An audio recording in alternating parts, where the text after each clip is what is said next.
adlaw kanatong tanan. Karon atong balon ang kasaysayan sa Binikalan, sa nagikan ang anan nga Binikalan. So let's go.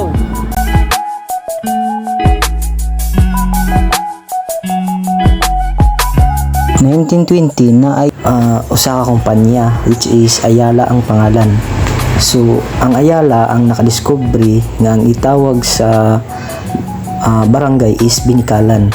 So ang Binikalan nga name is pangalan pud niya siya sa tubig. So mao ni siya ang tubig nga Binikalan.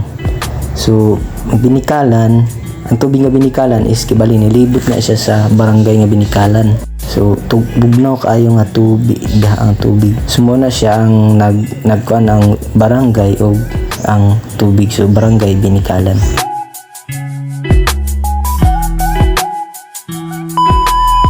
In 1981 niabot ang mga Amerikano sa barangay Binikalan. So sila ang nagdala sa Biblia. So before the time wala pa'y Biblia gid sa Binikalan or wala pa'y simbahan. So ang Amerikano na ang tukod og simbahan. Dito sugod na luwas ang mga tao na nakadungog sa Biblia.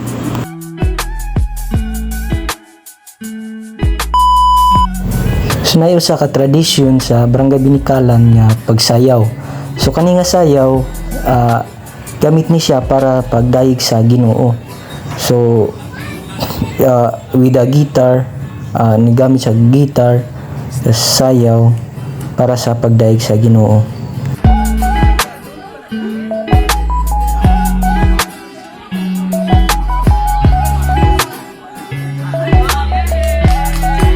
So napod sila pagdayeg sa Ginoo nga kanta with sayaw. So ang kanta kanang kanta is Banwaon dialect. So para na sa pagdayeg sa Ginoo.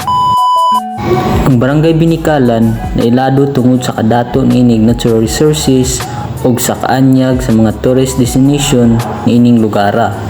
Isa na lamang niini ang Bugawasan Falls ug Mintingkalong Falls. Ang Bugawasan Falls makita sa KM52 Barangay Binikalan.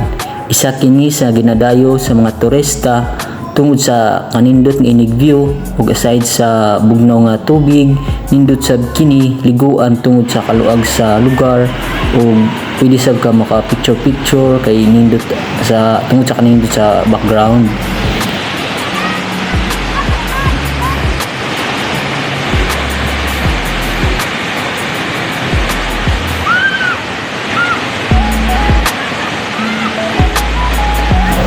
Ang Mintingkalong Falls usab makita kini sa sitio Kibalabag, Barangay Binikalan. Isa usab kini sa ginaadtuan sa mga tao nagikan pa sa mga lagyo nga mga lugar aron lamang masaksihan ang kaanyag niini, habog siya nga falls ug aduna usab kini maliguan nga pwede ka maka-adventure na bukid-bukid ining lugara. So isa lamang kini sa ikapasigarbo sa Barangay Binikalan nagpamatuod sa kaanyag o kanindot sa mga taong nagpuyo nining lugara.